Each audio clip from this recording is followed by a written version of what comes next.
মেয়েদেরকে হিসাব বুঝিয়ে দেন, মেয়েদেরকে বলুন তোমার ভাইটা একটু দুর্বল, তোমার ভাইটা একটু দুর্বল, তাকে একটু দেখে শুনে তোমরা দাও, যাতে করে সে কিছু করে খেতে পারে, তাদের সমন্বয় হবে।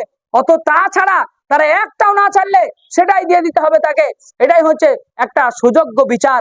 আপনি যদি আল্লাহকে বলেছে আমরা আল্লাহ, আমরা তোমারই জন্য, ইন্না লিল্লাহি, হে আল্লাহ আমরা তোমার জন্য বেঁচে আছি, তোমার জন্য মরে যাব তোমার জন্য, সবকিছু তোমরা বলছি, একটা ধ্রুব সত্য কথা বলছি শুনেলেন, আমরা আল্লাহর জন্য বেঁচে আছি বলছি, কিন্তু আল্লাহকে রাজি খুশি করার জন্য কয়েকটা কাজ দুনিয়াতে আমরা করি না, ওটা ছাড় ছুট দিয়ে ছেড়ে দিই। একটা ব্যাপক একটা হক কথা সত্য কথা একটা বলতে যাচ্ছি, তাহলে এটাই যে আমাদের অনেকের আছে, আমাদের ঘরের অনেকে আছে, ছেলে সন্তান হলে তো খুশি হই, ওটা কোনো ব্যাপার না, কিন্তু মেয়ে যদি দু তিনটে হয়ে যায় তো হওয়ার সময়, বড় করার সময় তাদের দেখাশোনা করে মেহনত করে মানুষ করে বিয়ে দেওয়া পর্যন্ত মোটামুটি বাপ দায়িত্ব ভালোই নেয়, খারাপ নেয় না, ঠিক আছে, দেয় বা নেয় না যাই করুক, কিন্তু দায়িত্ব নেয়, মেয়েকে মেয়ে মনে করে, মেয়েকে মেয়ে মনে করে।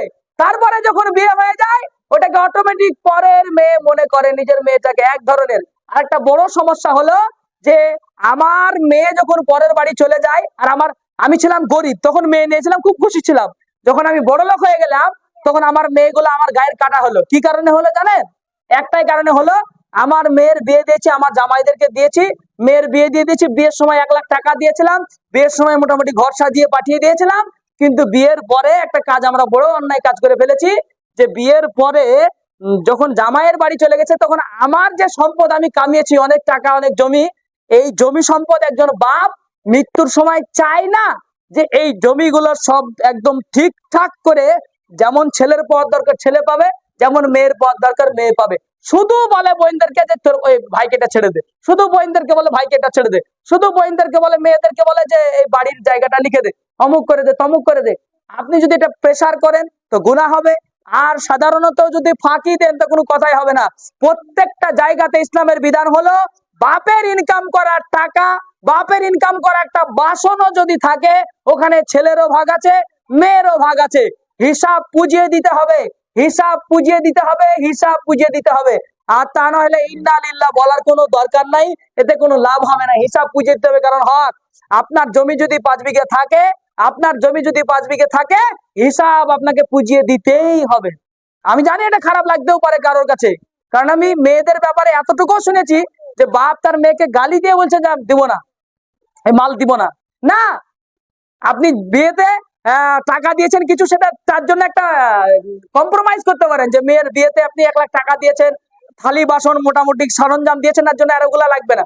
কিন্তু মাঠান যে জায়গা, মাঠের জমি, বাড়ি, বাড়ির জন্য যদি অনেকে বলছে যে ছেলেকে এটা চলে আসছে সাজীবন, চলে আসছে, যে যখনই ছেলে বড় হয়ে যায়, মেয়ের বিয়ে হয়ে যায়, এটা ছেলেকে বাপ লিখে দেয়, এতে বলার আর কিছু প্রয়োজন পড়ে না, এটা ছেলেরা অটোমেটিক পেয়ে যায়। ছেলেরা বাপের যে ভিটাটা, এটা ছেলেরা পেয়ে যায় অটোমেটিক সিস্টেম, তাই বলছে। কে বলেছে আপনাকে অটোমেটিক সিস্টেমে ছেলেরা পেয়ে যায়? না, ওই বাড়িটাতে আপনার 2টো মেয়ে থাকলে তাদের ভাগ আছে, তারা যদি, আর আমাদের দেশে তো দিয়েই দিচ্ছে মেয়েরা, কমসে কম এতটুকু আপনার উচিত যে মেয়েটাকে ডাকা, যে ঠিক আছে দেখো তোমার ভাইয়ের জন্য রেজিস্ট্রি করতে গেলাম, তোমরা সঙ্গে চলো, কাজটা সেরে দাও, এই দেখো 5 কিলো মিষ্টি তোমাদের জন্য নিয়ে এসেছি, তোমরা মিষ্টিগুলো নাও, নেওয়ার পরে তোমরা খুশি মনে এটা ইয়ে করো। অনেক বাপকে খুঁজে পাওয়া গেল, বেটার জিনিস বেটাকে দিব, তাতে আর কি যায় আসে, বলে মেয়ে জানতেই পারলো না। না, অসম্ভব ব্যাপার। আপনার ওই জায়গাতে লক্ষ লক্ষ টাকা মেয়ের ঢুকে আছে, সে ছেড়ে দিচ্ছে, লাখ লাখ টাকা ছেড়ে দিচ্ছে, অথচ আপনি তাকে জানাচ্ছেন না, অথচ আপনি তাকে বলছেন না। অসম্ভব একটা বড় অন্যায়। এই এত বড় অন্যায় আমি একজন মুসলমান হয়ে করতে পারবো না। হয়তো কথাটা ভালো লাগবে না, কারণ এগুলো আমল করা কঠিন কাজ। এতক্ষণ যা বললেন নামাজটা না হয় আজ পড়ছিলাম না, ঠিক আছে কাল পড়তে লাগবো, কিন্তু এই জায়গাটা তো অর্জন করতে পারবো না যদি নাই করতে। মেয়েদেরকে হিসাব বুঝিয়ে দেন, মেয়েদেরকে বলুন তোমার ভাইটা একটু দুর্বল, তোমার ভাইটা একটু দুর্বল, তাকে একটু দেখে শুনে তোমরা দাও, যাতে করে সে কিছু করে খেতে পারে, তাদের সমন্বয় হবে। অত তাছাড়া তারা একটাও না ছাড়লে সেটাই দিয়ে দিতে হবে তাকে। এটাই হচ্ছে একটা সুযোগ্য বিচার। আপনি যদি তা না করে যেতে পারেন, একজন বাপ হিসেবে আপনি আজকে মরেননি, কালকে মারা যাবেন। আপনি জানেন না প্রত্যেকটা ফ্যামিলিতে ঝামেলা, মারামারি, ফাটাফাটি, তার একটাই কারণ, বাপের অবিচার। অজান্তেই ছেলের জন্য হয়ে গেল, অজান্তে মেয়ের জন্য ফাঁকি পড়ে গেল।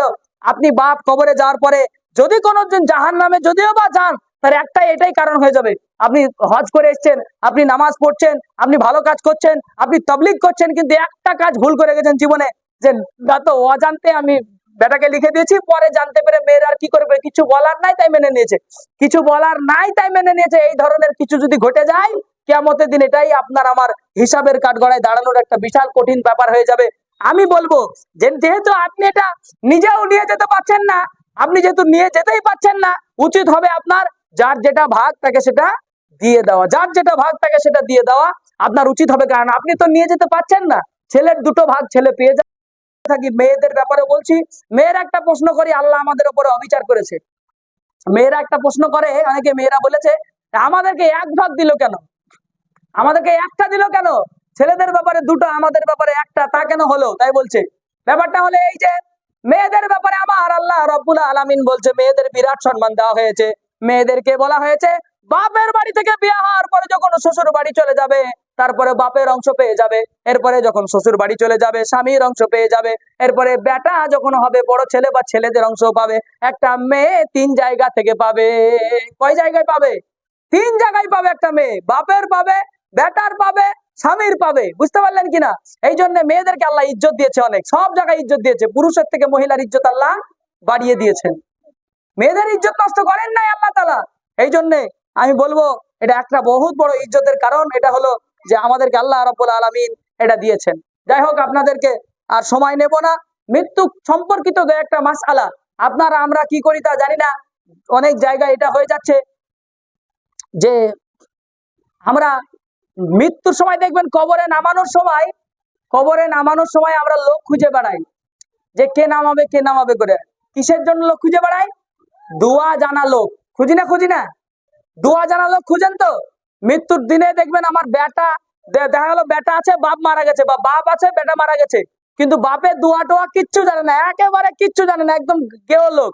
আর বেটা মারা গেছে বা বেটা আছে বাপ মারা গেছে, এমন অবস্থায় বেটার খুব ইচ্ছে হচ্ছে, দুটো ছেলে আছে ওদের ইচ্ছা হচ্ছে যে আমার বাপের কবরে আমরাই নামাবো, কিন্তু গ্রামের পাড়ার মুফতি সাহেবরা বলছে যে দোয়া জানো তুমি? বলে না, তাহলে দোয়া জানা লোক যারা মোটামুটি জানে তাদেরকে নামাও। এই বলে নামবে, বিসমিল্লাহি ওয়া আলা মিল্লাতি রাসূলিল্লাহ ফি সাবিলিল্লাহ বলে দোয়া করবে, দোয়া করার পরে নামিয়ে দেবে। এই যে দোয়াটা কতদূর পর্যন্ত আপনাকে জরুরি, এই দোয়াটা যে জানে সে পড়বে, না জানে না পড়বে, কোনো অসুবিধা নাই, বিসমিল্লাহির রহমানির রহিম বলে নামাবে। তবে আমার কথা হলো এটাই যে সন্তান যেহেতু আছে তাদেরকে সুযোগ দিন, বড় ভাই মারা গেছে ছোট দুটো ভাই আছে তাদেরকে সুযোগ দিন, বাপ আছে বড় ছেলে আছে তাদেরকে সুযোগ দিন।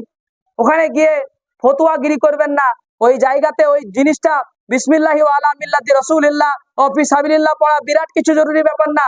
বিসমিল্লাহির রহমানির রহিম পড়লেই যথেষ্ট হয়ে যাবে। ওপর থেকে যে জানে সে পড়বে, জান্নাতওয়ালা লোক যদি থাকে পড়বে, কোনো অসুবিধা নাই, তাদের অধিকার থেকে তাদেরকে ছিন্ন করা যাবে না। আর একটা বড় বিদআতের কাজ হলো এটা যে আমরা অনেক সময় মাটি কবর দেওয়ার জায়গায়, এখন আপনাদের চালু আছে কিনা জানি না, ওই মুখে মাটি বলে একটা অংশ কিন্তু রেখে দেওয়া হয় আলাদা করে। আপনাদের এখানে চলে নাকি ওটা মুখে মাটি? হ্যাঁ, কবর দেওয়ার জন্য ওই মাটি যেটা খুঁড়ে প্রথম কোপ যেটা মারে, ওই কোপের মাটিটা রেখে দেয় একটা জায়গাতে। কি করবে, ওটা বেটা আগে আসবে, মুখে মাটিটা দিবে, তারপরে লোকে শুরু করবে। এই নিয়ম যদি পরিচালনা করা হয় এটা বিদআত হবে, এটা গুনার কাজ হবে। আর একটা প্রশ্ন, মৃত্যু যেহেতু মৃত্যু ব্যক্তিকে কেন্দ্র করে এসেছি যেন দু একটা মাসালা বলছি। আরটা হলো এটা যে দেখবেন ওই অনেক কথা উঠেছে এখন যে মৃত্যু কবরে মাটি দেওয়ার সময় মিনহা খলাকনাকুম ওয়া ফিহা নুইদুকুম ওয়া মিনহা নুখরিজুকুম তারাতান উখরা, এটা পড়া যাবে কিনা? অনেকে বলছে এইসব পড়া বাদ দিয়ে দাও, বিসমিল্লাহির রহমানির রহিম বলে মাটি দাও। তো যারা জানেন না তারা বিসমিল্লাহির রহমানির রহিম পড়বেন, কোনো অসুবিধা নাই। যারা জানেন তারা এই দোয়াটা পড়বেন, কিন্তু এই দোয়াটা পড়ার ব্যাপারে যারা বিদআত বলেছে তারা ভুল বলছে। কারণ আমার আপনার নবী হযরতে কুলসাম এবং জাইনাব, কুলসাম আর রুকাইয়া মনে হয় দুইজন মেয়ের উনার মাটি দিতে গিয়ে নবী করিম সাল্লাল্লাহু আলাইহি ওয়াসাল্লাম তিনি এই দোয়া পড়ে তাদের জন্য মাটির কাজ করেছেন, দাফন কাফনের কাজ করেছেন। অতএব এই দোয়াটা পড়া জরুরি না, একদমই জরুরি না। কেউ যদি বলে এটা পড়তেই হবে নাহলে মাটি দেওয়া হবে না, তাহলে গুনাহগার হবে। বিসমিল্লাহির রহমানির রহিম বলে যদি আপনি মাটি দেন, মাটি দেওয়ার পূর্ণাঙ্গ